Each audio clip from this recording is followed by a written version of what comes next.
41. El Citroën de Ben seguía en el estacionamiento de Eva, cubierto ahora de hojas húmedas caídas de los olmos que daban sombra al rectángulo de grava. El cartel que anunciaba el alquiler de habitaciones oscilaba chirriante en la tarde gris. La casa estaba envuelta en un silencio fantasmagórico, en el que había un matiz de espera que le heló la sangre a Jimmy.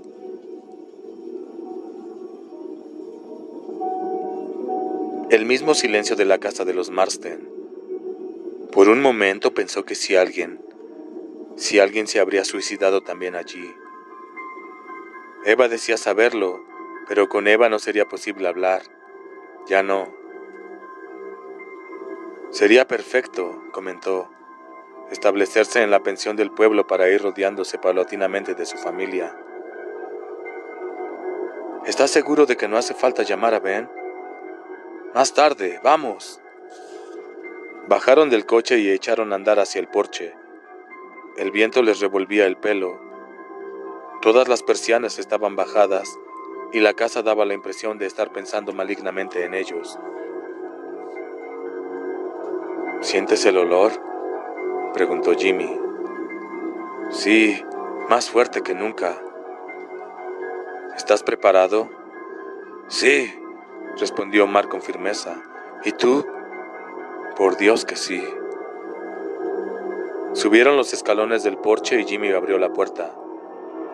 No estaba cerrada con llave. Cuando entraron en la amplia cocina inmaculadamente limpia de Emma Miller, les asaltó el hedor de un vertedero de basura reseco, ahumado por los años. Jimmy recordó su conversación con Eva, casi 4 años atrás, poco después de que él hubiera obtenido su doctorado en medicina. Eva había ido para que le hiciera un chequeo. Durante años había sido paciente de su padre, y cuando Jimmy ocupó su lugar y llevó sus cosas al mismo consultorio en Cumberland, Eva había ido sin reparos a visitarle. Habían hablado de Ralph.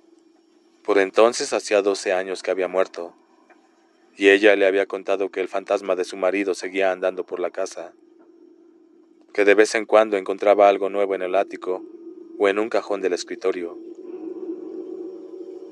Claro que también estaba la mesa de billar en el sótano.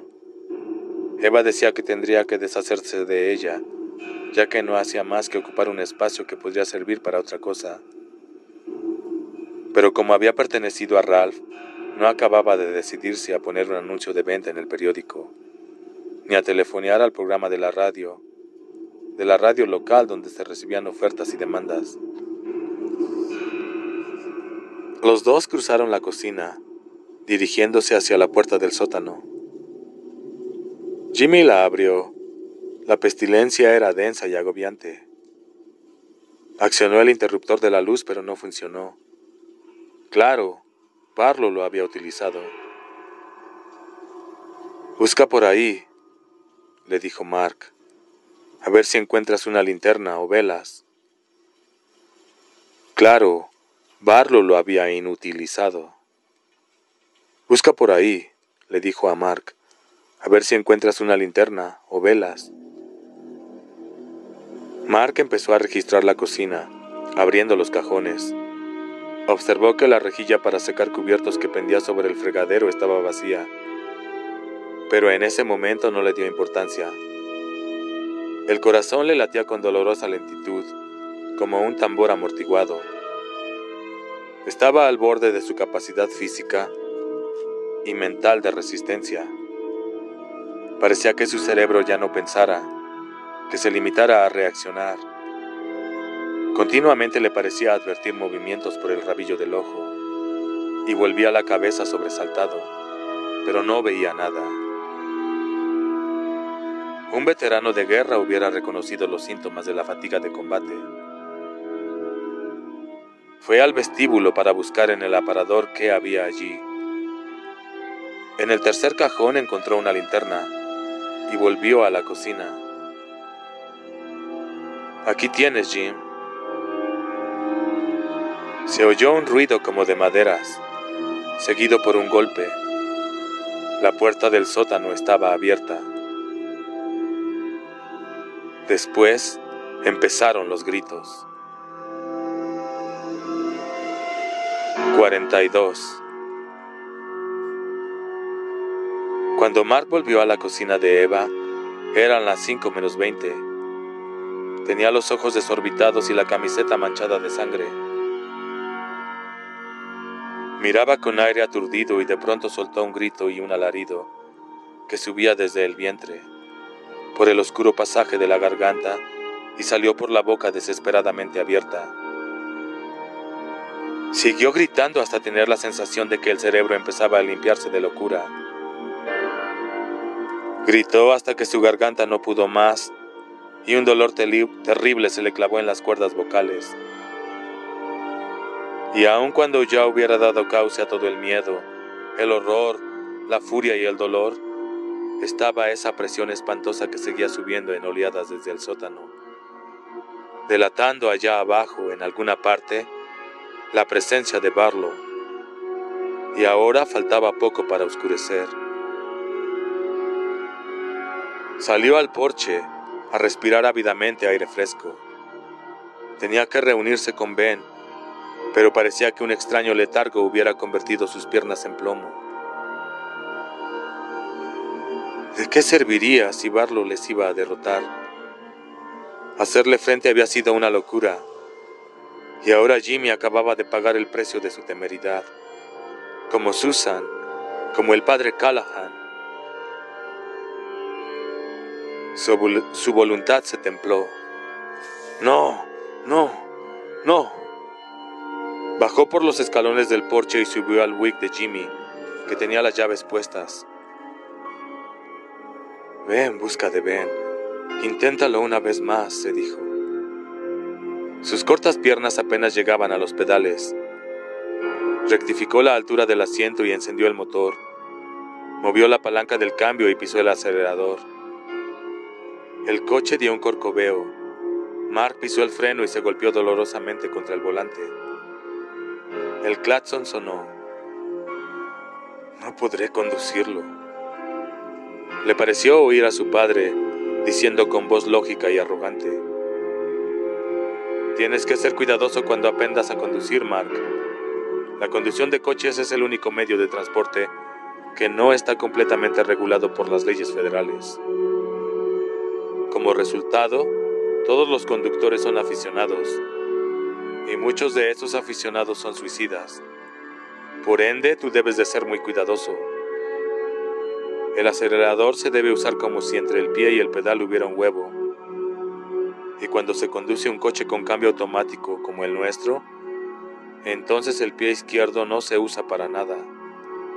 Solo se usa el derecho. Primero el freno, después el acelerador. Quitó el pie del freno y el automóvil se arrastró por el camino de entrada. El parabrisas había empañado. Lo frotó con la manga y solo consiguió ensuciarlo más. ¡Al diablo!, masculló. Volvió a arrancar torpemente. Describió una curva amplia e insegura y tomó la dirección de su casa. Tenía que estirar el cuello para ver por encima del volante. Buscó a tientas con la mano derecha. Consiguió encender la radio y la puso a todo volumen. Estaba llorando. 43. Ben iba andando por Jointer Avenue en dirección al pueblo cuando apareció por el camino el wig de Jimmy, avanzando con espasmódicas sacudidas, zigzagueando como un borracho. Le hizo señas con la mano y el coche se acercó. Una de las ruedas delanteras chocó contra la acera y finalmente se detuvo.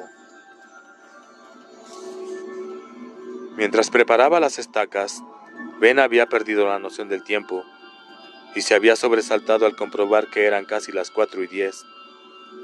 Entonces se aseguró un par de estacas en el cinturón y subió por las escaleras para hablar por teléfono. Cuando se disponía a tomar el aparato, recordó que no funcionaba. Preocupado corrió hacia afuera y miró los dos coches estacionados, el de Callahan y el de Petrie. Ninguno tenía las llaves puestas. Podría haber vuelto a buscarlas en los bolsillos de Henry Petrie, pero la sola idea le repelía. Entonces echó a andar a paso vivo por la carretera, la mirada alerta por si veía el coche de Jimmy. Había pensado ir directamente al colegio Brook Street cuando vio venir el Buick. Cuando el coche se detuvo, corrió hacia el lado del conductor y se encontró a Mark Petrie sentado al volante, solo. El chico miró con aturdimiento a Ben. Movía los labios sin conseguir sonido alguno. ¿Qué ha pasado? ¿Dónde está Jimmy? Muerto, balbuceó por fin Mark. Barlow ha vuelto a ganarnos la partida. Está escondido en el sótano de la pensión de la señora Miller. Jimmy también está allí. Yo bajé para ayudarle y casi no pude volver a subir, pero encontré una tabla por donde pude trepar. Pensé que me quedaría atrapado allá abajo hasta que se pusiera el sol.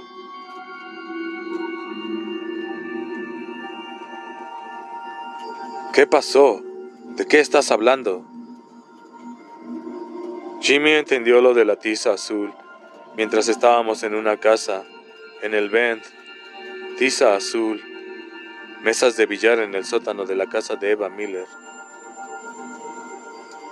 Mesas de billar. En el sótano de la casa de Eva Miller hay una mesa de billar que perteneció a su marido.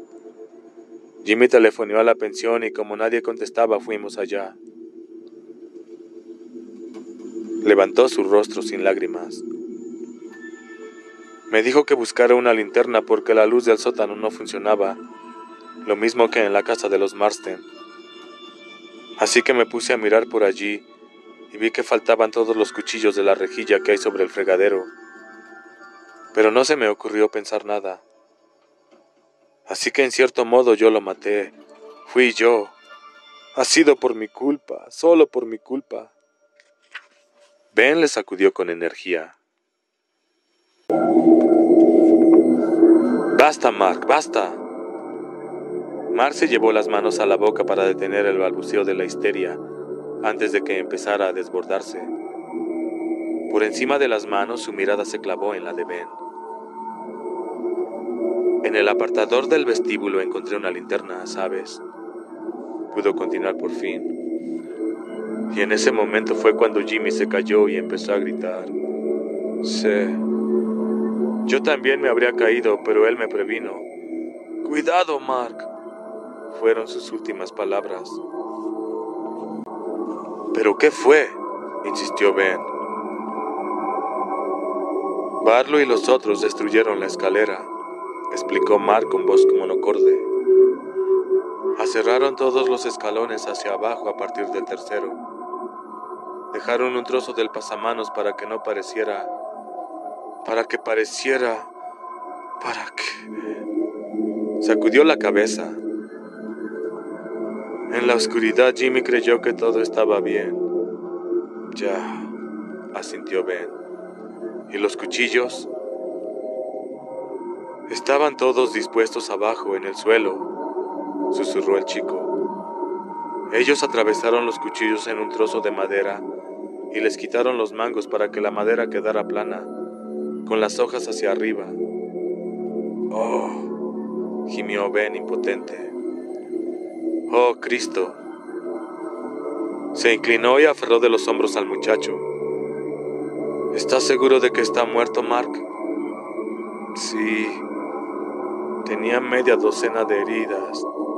Y la sangre. Ben volvió a consultar el reloj. Las 5:10. Volvió a acosarle la sensación de apremio, de que el tiempo se le escapaba. ¿Qué haremos ahora?, preguntó Mark. Ir al pueblo para telefonear a Matt. Después iremos a ver a Parker Gillespie y hablaremos con él. Antes de que oscurezca tenemos que acabar con Barlow. Mark sonrió con una mueca débil y enfermiza. Es lo mismo que dijo Jimmy, pero él sigue infligiéndonos derrota tras derrota. Otros mejores que nosotros deben de haberlo intentado y fracasaron. Ben, de nuevo, Ben miró de nuevo al chico y se preparó para hacer algo horroroso. «Pareces asustado», le dijo. «Estoy asustado», confirmó Mark sin reaccionar. «¿Tú no lo estás?» «Sí, lo estoy», contestó Ben, «pero también estoy loco de furia. He perdido a la chica que amaba, y los dos hemos perdido a Jimmy, y tú has perdido a tus padres. Están tirados en la sala de tu casa, cubiertos con la funda del sofá». Se obligó a decir brutalmente. «¿No quieres volver a echar un vistazo?» Mark se apartó de él con expresión dolorida y horrorizada. «Quiero que sigas conmigo», continuó Ben, y sentía asco de sí mismo. Estaba hablando como un entrenador de fútbol antes del gran partido. «No me importa si Attila y los hunos le hicieron frente y salieron derrotados. Esta es mi oportunidad y quiero que estés conmigo porque te necesito». Y era verdad. «Está bien», dijo Mark, con los ojos fijos en sus manos. «Y a ver si te rehaces». Mark le miró sin esperanza. «Lo estoy intentando», dijo.